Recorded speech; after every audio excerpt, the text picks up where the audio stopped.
Welcome back, everybody. It's your boy Sean, the American in Krakow, back in his studio about to do another video. So, today I'm not doing a music reaction. I'm not doing a reaction video to a band or to any music in particular. I am doing a reaction to an announcement. And as many of you have seen, 'cause it's been several hours already. Nightwish made an announcement about Marko um, leaving the group. And I want to just take a moment. I've read this announcement, I've read it several times, and I wanted to take a moment to talk about it and to add a little bit of a perspective and also make a statement about it as well. So let me go ahead and pull the announcement up. I've got it right here. So the way I got it was just here. It's on Google. It was a announcement from Nightwish on Google. You had this really cool photo of Marco, and I was like, "Wow, that's pretty cool." And then I scrolled down and I saw the title, "The Resignation Announcement from Marco," and that it shook me a little bit. It definitely shook me because I, one, am a newly found fan of Nightwish, and am now going through the process of going through their music and learning to appreciate what they've done. And Marco is one of the reasons I get excited sometimes about listening to their music. Not the only reason, but one of the reasons. Um, so seeing that was kind of shocking to me. And then I read the announcement, and he goes on to talk about how they're such a creative force, but they're being forced to work in a 9 to 5 type of time frame or type of environment. And that's a really important thing to think about and to talk about. Um, he goes on further to talk about unfair profit sharing, promoters squeezing them out of merchandising revenue or taking percentage of merchandising revenue. He even goes as far and dropping a little bit of a bomb for me, of going on to saying biggest tour, and I'm going to read this right. This is verbatim right here. Biggest tour promoters squeeze percentages even from our own merchandise while paying dividends to the Middle East. Apparently, some theocracies can take money from the music that you would get beheaded or jailed for there without appearing as hypocrites. Just a couple examples. That was very shocking to me. That was um it makes sense. It's just a part of the music business or industry I've not thought about. The promotion side, the promoter side, the merchandising side, and then where that money gets funneled to.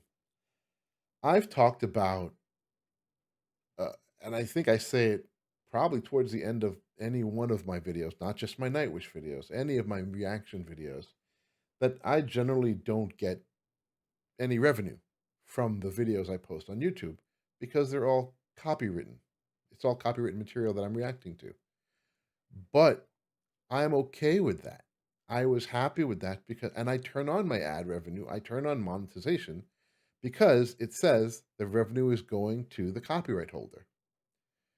And in that case, to me, that's fine. If Nightwish can make more revenue on what I'm doing based on their work, I'm okay with that. I was okay with that. But what he's saying is that their streaming company doesn't share that profit properly with them, or unfairly sharing profits. Now, that being said, I am going to just upfront right now just state going forward, and on this video and any other Nightwish video I do going forward, I will not turn ads on because I can't see myself adding to the pockets of big guns that won't send that money accordingly or appropriately back to the artist performing the music. So that is number 1. No ads on this, no ads on any Nightwish reactions I do going forward. I don't know how it works with other artists and other groups. I don't know, but he's making it clear here, and I'm going to support him by at least doing that. I do want to talk about though is the 9 to 5 work ethic thing. While they're being a creative group, right? Now, I am not in that situation. I don't know their day to day, but I can speak from my own personal experience of managing engineers. I've managed groups of support engineers for long periods of times, and I don't mean the guys who answer the phones when you call a help desk. I'm talking about the guys who they usually go to actually fix the problems, or the guys who work with developers to create new solutions. Those guys. And as an engineer, I found that they never want to work the 9 to 5. They don't want to work. You have to answer this many tickets, or you have to provide these many solutions per day, or that's not the way they work. The way they work is they want to create solutions. They want to resolve problems as they see fit. They want to spend the time. If they feel it needs 20 hours to resolve this issue, and I think it can be resolved in 4, they don't want to hear that, right? Their stance is I need to do this much research, and I need to look at these many possibilities and ultimately create the best possible solution for your customer. And that's the answer, right? For my customer. That's the way it always tell me. And I get that. I used to do that. I was them. But at the end of the day, at the same time, if I have 30 customers waiting in a queue to get a custom created solution and I can only service half of them, the other half will go somewhere else to find their solution or somewhere else to find the products that work for them. And for me, it was a very big struggle to kind of find how do I manage a group of people who want to do they're not intentionally doing the wrong thing. In my case, they want to be the best solution provider, the best creator that they can, and provide the best experience for the customer they can. And in this case, that's Nightwish, right? They want to provide the best experience for us as fans as possible and create the most awesome music they can. But at the same time, they're being forced to either produce a certain amount of songs per year or, um, you know, do a certain amount of tours, whatever the case may be. And that's where that old style of thinking, meaning you need to do something a certain way, that was the way I had to look at the job, was it's inherently obsolete in today's world. Yes, I had to find a way to work with my engineers to show them the benefit of not spending 6 months to resolve one problem, but trying to spend 1 month to resolve one problem, because this allows them to give the benefit of their creativity to more problems and to more people versus one person or two people a year getting the benefit of it. And it was a very long conversation, but eventually both parties, through conversation, understanding what both parties were trying to achieve, came to some compromises. And ultimately, we got to a very successful place. Unfortunately, in this situation, it sounds like the companies that are working with Nightwish, companies, I don't know the details, they're maybe very stuck to their guns or very, very locked in the way that they think, and they don't seem to find a way to negotiate or to compromise between the creativity of the artist and the business side, the actual financial business side that it has to be addressed, right? If it's not addressed, there is no revenue, there is no income. Therefore, you can't be that creative because you don't have the income to give you the flexibility to do nothing else but be creative, right? It's a weird balance. But it just sounds like they're not finding that balance. And, I don't even want to touch the concept of money being funneled to the Middle East. Um, and I have nothing against the Middle East. When I say Middle East, there is nothing negative about that as a place, but the fact that you can get in trouble for listening to the music, but yet they can turn around and profit from the music, that's where a problem lies. Another interesting thing that they say here though is they're the banana republic of the music industry. And that says a lot, right? That says a lot. What is a banana republic besides a clothing store in the US for my American friends? What is a banana republic? Uh, the easiest way to describe, I mean, it's not a difficult concept. A banana republic would think of like a small country or an island or just a very small place that predominantly made just one thing. Let's say bananas, right? So you only had one product that you produced, bananas. But, you know, the revenue, the actual flow of sales and the distribution of money from your one product, bananas, wasn't controlled by you or your government, but controlled by someone else living somewhere else or a government somewhere else. So my little island, all I do is produce bananas. I sell bananas, but the actual revenue and distribution of that revenue of the bananas isn't under my control. I actually give it to another country and then they tell me how much I get. So all I do is make bananas, but I can't actually sell my banana because another country tells me how much I'm supposed to make from it. That's kind of the simple term or simple way of looking at a banana republic. And that's if that's how Marco truly feels, and I'm assuming it is because he's put it in writing, that's that's amazingly unfortunate. Like I can't believe that that's where one of the most talented group of individuals that I've seen performing together as a single band, um, that they're forced to feel. And I don't know if they all feel like that, but Marco is clearly expressing his opinion, and that's unfortunate and sad.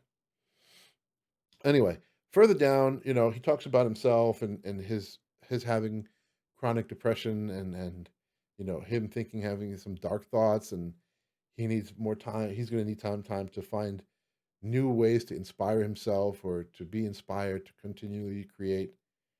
But at least he has the support of his family. He has the support of his sons, his wife, his dogs. So he's got a support structure. And for that, I am grateful because doing what he's about to go down the path of doing and not having someone to support you or having people to support you or a group to support you could get really dangerous. And I'm very grateful that he at least understands that and he's, you know, cognizant of that and that he does have his family. It's right here. Don't worry, I'm fine. I have my two sons, a wife, the rest of the family, friends, a dog, and lots of love. Don't underestimate the love of a dog. Ah, man, I miss my dog. And he doesn't think he's done for good, which is good. This is maybe more of a hiatus for him. He just needs a break to refocus, to reconsider the right approach. Whatever it is that's really going at him. I do love the next paragraph where he goes on to talk about conspiracy, and I'm not going to address the conspiracy, but the one thing I am very grateful that he put out there because you know conspiracy is the word of the day in this current time is blaming Tuomas for example. For he used that as an example. He clearly stated that that is an insult to both Tuomas and Marco's free thinking. Marco is not being pushed in any way. He is not, he's making it very clear that this is his own decision, his own thought process that he's putting forward and said, this is the analysis I've done. This is what I need to do to get where I need to be. And he's making it very clear that Tuomas had nothing to do with his decision or the relationship between he and Tuomas had nothing to do with the relationship. Um, nothing to do with his decision on what he's about to do. Um, this is all just a lot for me. I do really, really appreciate though that, you know, he is saying that he hopes to tell us more about his path or his adventure in 2022. So he's not closing the door. He's very clear that there is a chance that he will come back to us, come back to public life, but he doesn't promise it. And I understand that as well. I'm so sorry about this. Don't be sorry. I mean, it's the same way I say sorry every time I pause a video or I take long to explain something. It's the same kind of heartfelt. I do feel sorry because I didn't want to do something unexpected to you as a viewer. And I'm sure he doesn't want to do he did not want to intentionally do something unexpected to us as a fan. But if this is what's the best for him, I wholeheartedly support his decision in that. P.S. Tony Lomi is an exception to the no contact whatsoever. Childhood heroes take precedence. Hey man, it's your self isolation, it's your path, it's your journey. You do what you want and have contact with whoever you want, man. Again, my best wishes, my thoughts, my hopes go out to you and your family, Marco, because this journey you're about to go down, I'm sure, is not going to be an easy one for you. Um, to the rest of Nightwish, I can't imagine what it would be like not having someone like Marco with you on stage and during your practices and your creative times, because he just seems like the type of character who brings a lot to the table. And to the fans, to the Nightwish Army, you know, you know, I'm new. I am so new to this, so I cannot come close to saying I understand or feel the severity of how this will impact all of you. All I can say is I was greatly appreciating the journey that we were all going down. Whether we agree on my approach to things or not, that's not relevant right now.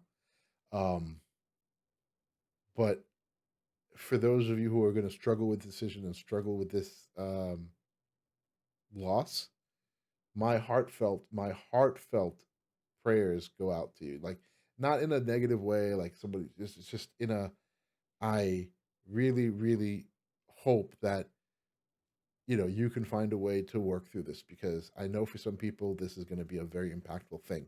It really shook me.